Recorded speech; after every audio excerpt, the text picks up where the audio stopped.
ह्या दात टोकराच्या काड्या त्या तुम्ही दुसऱ्या लाकडाच्या कुठल्या बी काड्या घ्या तरी चालतंय. आणि ही कणीस स्वीट कॉर्न घ्या नाहीतर साधं घ्या तरी चालतंय. काडी कंसातनं एक एक आर पार करायची आणि असं गोल गोल बनवून घ्यायचं.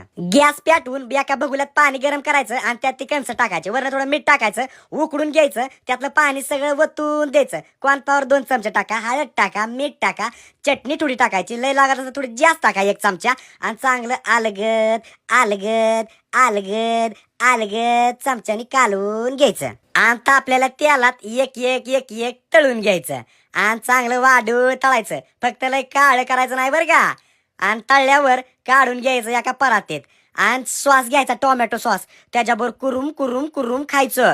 ज्यांचं लग्न झालंय त्यांनी त्यांच्या बायकोला सांगायचं करायला, आणि ज्यांचं लग्न नाही झालं त्यांनी स्वतःच करायचं. आईला लय ताप द्यायचा नाही बाबांनो.